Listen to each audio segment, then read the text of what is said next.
pensamiento y de su tesis, ¿no? En esa lámina lo que se ve es una especie de ángel que está como con la cabeza vuelta, en una posición que no es posible físicamente, está con la cabeza vuelta y está como aterrorizado, mientras un viento él parece que intenta moverse, intenta desplegar las alas para moverse, pero no puede, ¿no? Mientras un viento huracanado le va arrastrando, ¿no? Bueno, Benjamin entendía que ese viento huracanado era el progreso, y que el progreso, que en esa época se identificaba con los nazis, y que el progreso iba a arrasar con los débiles de la historia, con los olvidados, ¿no?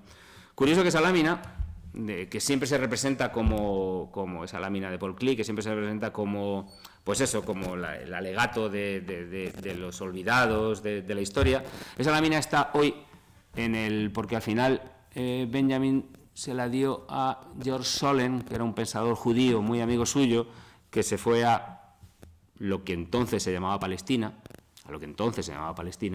Esa lámina hoy, cuando George Solem se murió, su viuda la donó al Museo de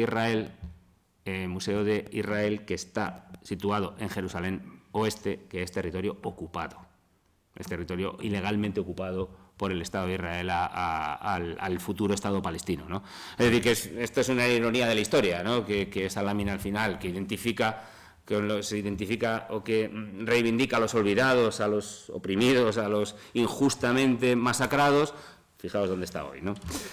Pero bueno, vuelvo otra vez a la idea, ¿no? Lo que Benjamin entendía era que la memoria era sacar a la luz las historias con minúscula de los que habían quedado olvidados, habían quedado al margen de las páginas de los libros de historia con mayúscula.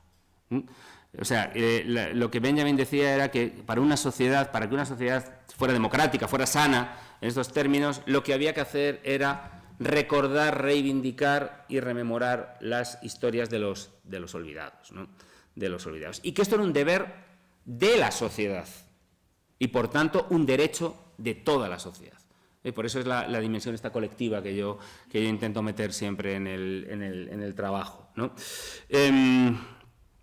Bien, entonces, digamos que por eso me interesa la figura de Benjamin, el pensamiento de Benjamin, su reivindicación de la historia de los olvidados, y eso es lo que hoy denominamos memoria, ¿vale? Que actúa a través de fuentes orales. Benjamin lo que también quería era reivindicar el valor epistémico de las fuentes orales. ¿Qué quiero decir con esto? Quiero decir, si recordáis, durante todo el debate de la aprobación de la ley del 2007, la expresión memoria histórica, que no se introduce en la ley, se discute. Y se discutía incluso el valor epistémico de la memoria.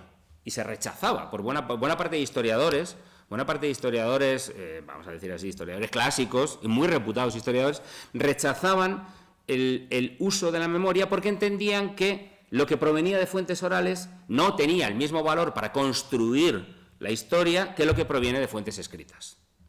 ¿Por qué? Ellos decían, bueno, la memoria es fragmentaria, la memoria es subjetiva, la memoria es personal, etcétera, cosas que evidentemente son correctas, pero claro, la labor del historiador o de la historiadora es, a partir de esos testimonios orales, a través de su expertise, su conocimiento de la materia, detectar qué testimonios son factibles para construir un relato y qué testimonios no. No se puede rechazar de antemano una fuente porque tenga ese carácter personal, fragmentario o subjetivo. Si así se hiciera, por cierto, todas las personas que han sido condenadas en juicios a través de testigos o pruebas orales tendrían que salir todos a la calle, o tendrían que ser declarados inocentes, ¿no? El juez también debe tener capacidad para discernir cuando un testimonio es cierto y cuando un testimonio no lo es. Lo mismo que un historiador tiene la capacidad para hacerlo, ¿no? Bueno, hoy afortunadamente, cuando se ha debatido y se ha aprobado la ley del 22, este debate ya ha quedado superado. Es decir, ya nadie discute, creo, nadie, digamos, en el marco de la discusión racional, ¿vale? Vamos a dejar a los bárbaros ahí fuera del marco, ¿vale? Nadie discute hoy el valor de las fuentes orales. Porque además rechazar el valor de las fuentes orales, rechazar las tesis de Benjamin, significaría en el caso español otro paso hacia la impunidad. Porque si rechazamos las fuentes orales, no tenemos información, porque no hay textos escritos, o hay muy poquitos, porque fueron destruidos, ¿vale? Con lo cual, en definitiva, Antígona y Benjamin se encuentran y esto significa reconocer el derecho individual de las víctimas a la verdad, justicia y reparación y el derecho colectivo de la... Y el derecho colectivo de la ciudadanía, en este caso de la ciudadanía española, ¿vale?, de que se conozca lo sucedido, derecho a la verdad, de que se haga justicia con las víctimas, derecho a la justicia, sobre lo cual vuelvo luego porque no quiero dejarlo al margen. Y que se conozcan también, y que se repare, por supuesto, a las víctimas, y que se conozcan las razones de su victimización, porque no podemos separar el recuerdo de la víctima de las razones por las que fue victimizada. ¿Bien? Y no podemos separarlo a la hora de configurar el relato, ni tampoco a la hora de desarrollar políticas públicas de memoria en favor de las víctimas, ¿vale? Esto significa que, las víctimas del terror rojo, vamos a llamarlo así, ¿vale? Las víctimas del terror rojo, las víctimas de la República, etcétera, etcétera, ¿tienen derechos? Sí, los tienen. Toda víctima tiene derechos, pero desde una perspectiva individual. Tiene una perspectiva individual. Puede tener derecho, efectivamente, a ser reparado, a qué tal, pero de una perspectiva individual. Desde una perspectiva colectiva, de memoria democrática, no tienen derechos colectivos. Lo cual quiere decir que las políticas públicas de verdad, justicia y reparación son políticas públicas de parte. ¿De parte de quién? De parte de quienes fueron victimizados por la defensa de los valores republicanos, de los derechos humanos, de la libertad, de la igualdad, o bien por no adherirse a la barbarie franquista. Por eso me parece muy interesante la distinción entre la perspectiva individual y la perspectiva colectiva. Claro, la ley del 22 es el momento, la ley actual es el punto donde Antígona y Benjamin se encuentran. En esta ley sí se encuentran, porque en esta ley encontramos la reparación a las víctimas desde la perspectiva individual y encontramos también políticas públicas, por lo menos se mandatan políticas públicas para la recuperación colectiva de la memoria democrática. No de la otra. Insisto, nosotros tendrán sus derechos como víctimas individuales, pero no un derecho colectivo. Es decir, que el relato que debe ser el objeto, el soporte de las políticas públicas es el relato de defensa de la República, la democracia, los valores, los derechos, vamos a decir los derechos humanos, por identificarlo todo así sencillamente, ¿vale? Claro, entonces fijaos, lo interesante, creo, de este encuentro entre Antígona y Benjamin, entre lo individual y lo colectivo, lo interesante es que las políticas públicas que el Estado español debe realizar, por cierto, por mandato de derecho internacional, las políticas públicas van más allá de reparar individualmente a las víctimas. Son políticas públicas colectivas. Esto tiene que ver, por ejemplo, con los lugares de memoria, con las políticas culturales, con el impulso a la investigación, al estudio, a las exhumaciones, etcétera, y sobre todo, quitemos la palabra porque el resto son importantes, pero me parecen especialmente importantes las políticas educativas, que ahí, como bien sabemos, el Estado español flaquea en la introducción de contenidos relativos a lo que sucedió a la República, a lo que sucedió a la represión franquista, en gran medida porque es competencia autonómica. ¿No? Bien, ley del 22, creo que, dicho así en términos muy rápidos, ¿vale? Es lo que nos permite, esa ley sí tiene bastantes puntos de defensa de Antígona y de reconocimiento de las tesis de Benjamin, Claro, la ley del 22, como toda la legislación española, sigue teniendo un problema. Esto, Iván me lo recordaba hace un rato, que lo planteé también en la charla del 2018. Claro, el derecho a la justicia, entendido como los juicios penales. los juicios a los causantes de la represión. Aquí seguimos teniendo un problema estructural. Un problema estructural que tiene como, digamos, dos, no sé si causas o dos factores que efectivamente sostienen ese problema estructural. Uno, la ley de amnistía y ese famoso artículo en el cual se amnistían también a los perpetradores de violaciones de derechos humanos.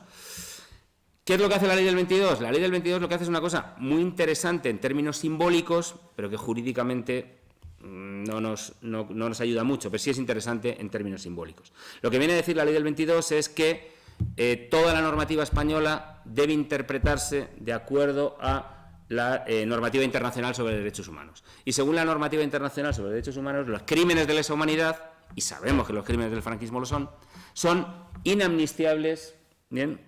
Y no pueden, son inamnistiables y tampoco pueden, no puede interpretarse a su favor la garantía de la irretroactividad de las leyes penales, ¿vale? Esto es un poco lo que viene a decir la ley.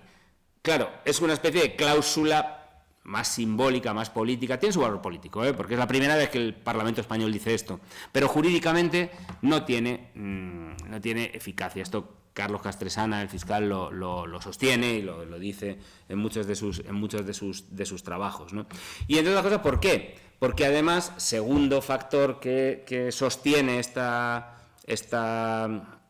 impunidad penal, bien, segundo factor que sostiene esta impunidad penal, porque los altos tribunales españoles, Tribunal Supremo y Tribunal Constitucional, en ningún momento están dispuestos a girar, a cambiar su interpretación sobre la justiciabilidad de los crímenes del franquismo. El Tribunal Supremo lo ha dicho muchas veces y el Tribunal Constitucional ya lo ha dicho alguna vez, incluso después de ser aprobada la ley del 2022, que no hay posibilidad de juzgar los crímenes del franquismo. Y además, la cosa es más grave también porque algunos casos se han llevado al Tribunal Europeo de Derechos Humanos y el Tribunal Europeo de Derechos Humanos ha sostenido la misma tesis.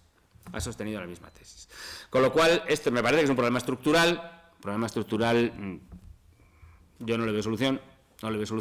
Lo que sí creo es que a cambio de eso, lo que el Estado español debe hacer, cada uno en su ámbito competencial, es profundizar en las políticas de verdad y reparación, profundizar en las otras políticas.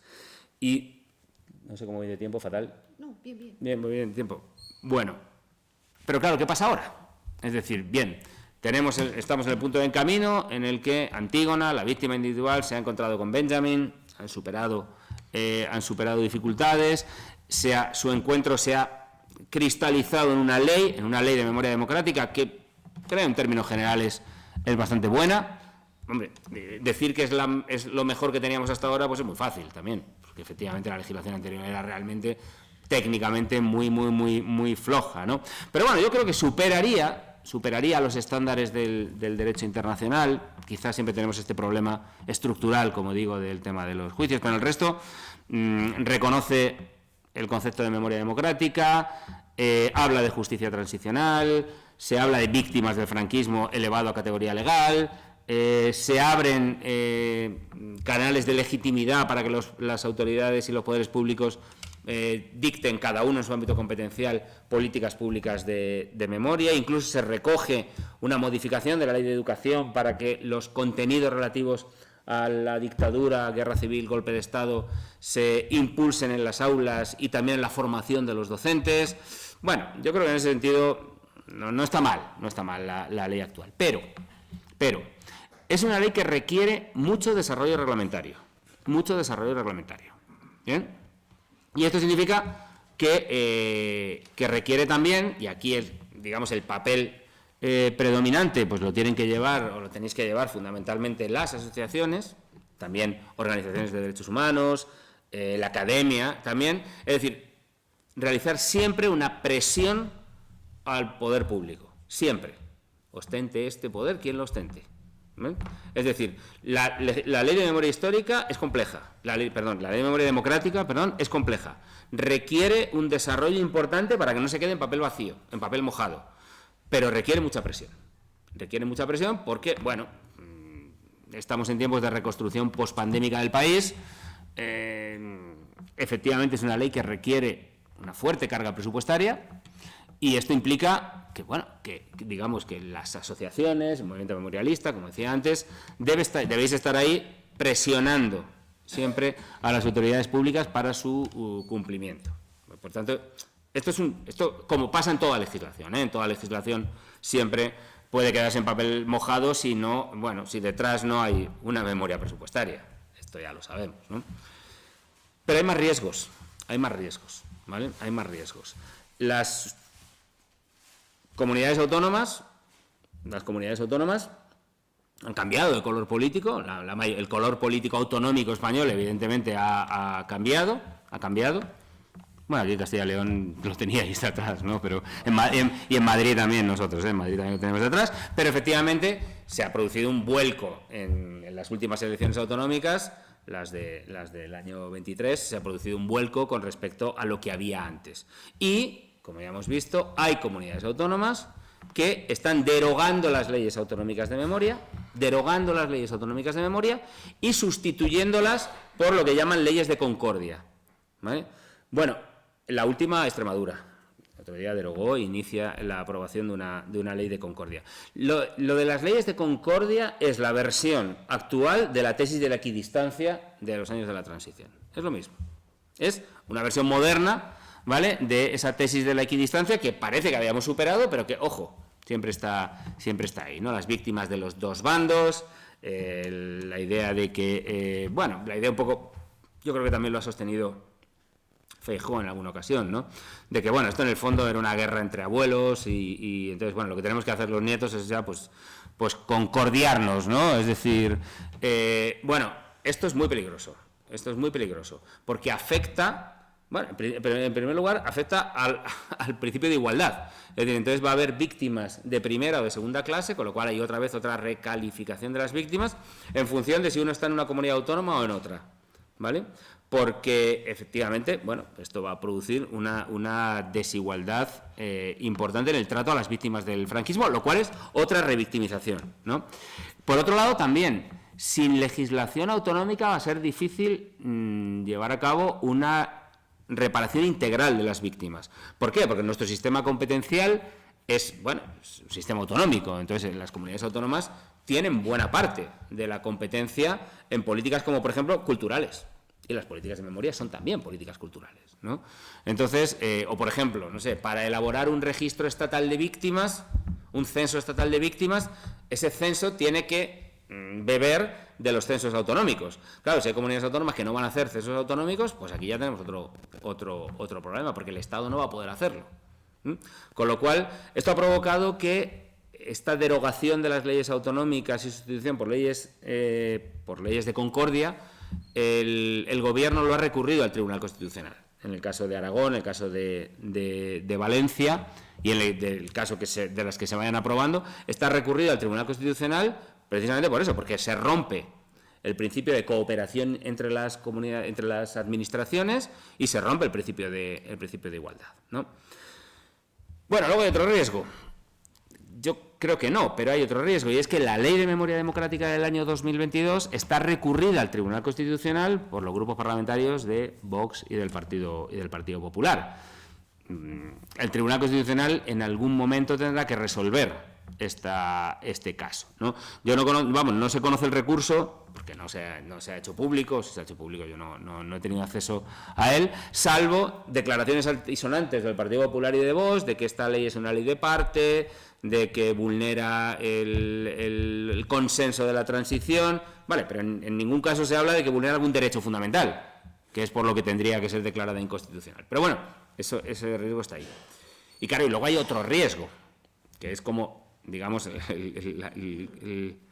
la culminación de todos los riesgos, claro, y es toda la ola reaccionaria que se nos viene encima. Que evidentemente no es española, esto ya lo sabemos, pero que en el caso español, en el caso de los partidos de derecha y ultraderecha, Vox, Partido Popular, me parece que son intercambiables en este punto, los dos partidos se declaran abiertamente revisionistas. Se declaran negacionistas con respecto al cambio climático, ¿vale? Antiinmigración con respecto a la llegada de especialmente de menores inmigrantes, se declaran abiertamente xenófobos y racistas, y en materia de memoria se declaran abiertamente revisionistas. Esto está afectando, lo vemos en las encuestas, está afectando sobre todo a la población más joven. Hoy había, no sé, la última encuesta que creo, no sé si era de Sigma 2 o de 40DB, es decir, de empresas reputadas estadísticas, que hablaban de que prácticamente el 30% de jóvenes entre 18 y 24 años votarían hoy a Vox. Esto es un drama, ¿eh? Esto es un drama. Es un drama en términos de tal, y creo que es algo que como sociedad debemos, porque votar a Vox implica esto, implica revisionista en materia histórica, negacionista en materia de cambio climático, abiertamente racista y xenófobo en materia de inmigración, contrario al principio de igualdad de género, también lo hemos visto. Bueno, todo esto significa. Entonces, esto creo que trasciende el ámbito de la memoria democrática, pero creo que es otro de los riesgos, ¿no? Es uno de los riesgos que tenemos que... En cualquier caso, digamos, por quedarnos porque no quiero dar una visión, por supuesto, negativa, sino todo lo contrario. Es decir, creo que en este momento el movimiento memorialista supisteis hacer una cuestión muy inteligente, que es transformar, o reubicar la reivindicación de memoria de las víctimas del individual o colectivo y situarlo como una cuestión de derechos humanos. Me parece que esta es una de las grandes cuestiones, porque así, digamos, la agenda de los derechos humanos, por un lado, se ve enriquecida, y por otro lado, la pretensión de las víctimas, la pretensión memorial, tiene un aval más grande, que es la cuestión de los derechos humanos. Y hablando de derechos humanos, claro, la causa de la memoria es la causa de los derechos humanos y es la causa de la humanidad, ¿no? Yo en el libro hablo de Najati Sidki. Najati Sidki fue un palestino, nacido en 1905 en Jerusalén, militante del Partido Comunista palestino y un destacado activista contra el mandato británico del justo previo a la Segunda Guerra de la Palestina histórica, lo que le llevó a ir a la cárcel en varias ocasiones, ¿no? Najati formó parte de uno de los 800 árabes que vinieron desde muy lejos, como decía Dolores Ibarruri, para defender la causa de la democracia, el antifascismo y el anticolonialismo, ¿no? Najati recibió un encargo por parte de las autoridades del Partido Comunista Español, y era hacer proselitismo frente a lo que se llamaban los árabes, los moros que habían venido a luchar con Franco, ¿vale? Porque entonces Najati lo que hizo estuvo al principio en el frente de batalla, pero realmente su papel era mejor como propagandista de la causa republicana. Él lo que hizo, se le recuerda con un megáfono en Córdoba, gritando a través del megáfono a los regulares, a los que venían, a los que se conocían como moros de Franco, ¿vale? Diciéndoles que Franco les había engañado y que no se pensaran que con esto el colonialismo iba a terminar, ¿no? Y después Najati se fue a Argelia y en el 37 montó una emisora de radio con el mismo objetivo. El objetivo era que, por muy horrendos que hubieran sido los crímenes, el colonialismo de la República Española, que lo fue, la situación con Franco iba a ser muchísimo, muchísimo peor, ¿no? Que también lo fue, evidentemente, después, ¿no? Termino con unas palabras de Najati, ¿no? que vienen a vincular las causas, ¿no? Como las causas de los derechos humanos están todas vinculadas y son internacionales, ¿no? Najati decía: soy un voluntario árabe y he venido para defender Damasco en Guadalajara, Jerusalén en Córdoba, Bagdad en Toledo, El Cairo en Cádiz y Tetuán en Burgos. Qué bonito, ¿verdad? Comunista palestino que vino a defender aquí la causa. Hoy tenemos que defender, porque hoy la causa es la causa palestina, que es la causa de la humanidad. Bueno, y muchas gracias, y perdonad si me he extendido demasiado. Gracias.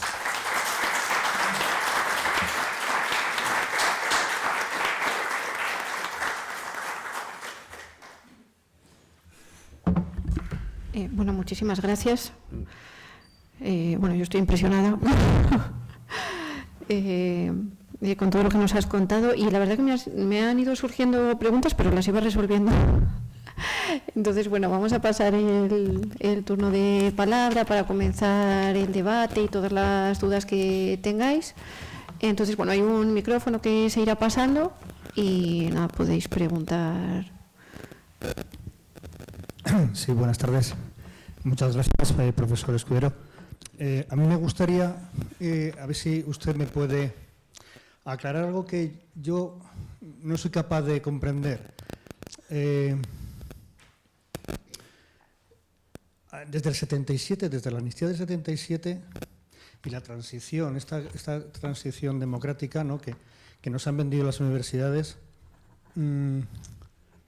y que nos está llevando, ¿no?, a esta deriva reaccionaria y sobre todo en los jóvenes, a los cuales no se les ha enseñado nunca nada.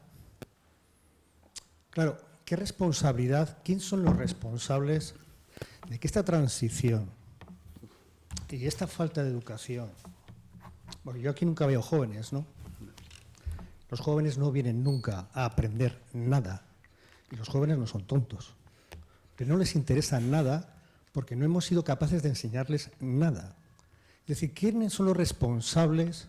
Si es el Partido Comunista, si es el Partido Socialista, y durante la transición los partidos de izquierdas los que no asumen con responsabilidad ese deber para que esto haya llegado donde hemos llegado, en el caso español, porque en el caso alemán, en el caso francés, también tiene sus responsabilidades muy importantes toda la izquierda europea. No sé si me he explicado bien.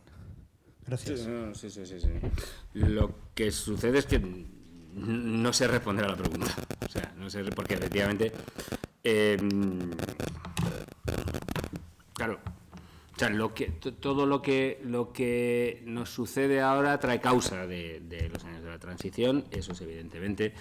Yo sí creo, y sí lo he dicho, lo tengo por escrito, y bueno, creo que es una opinión compartida y común, que efectivamente la transición tiene sus luces, pero tiene sus sombras, las sombras, que se han traducido, bueno, se van a traducir en lo que hoy pasa en el Poder Judicial, por ejemplo. Lo que hoy pasa en el Poder Judicial tiene que ver con la forma como se configuró el Poder Judicial en la salida del franquismo, ¿no? En definitiva tiene que ver, ¿no? Bueno, tampoco creo que ya en estos momentos tengamos que echar responsabilidad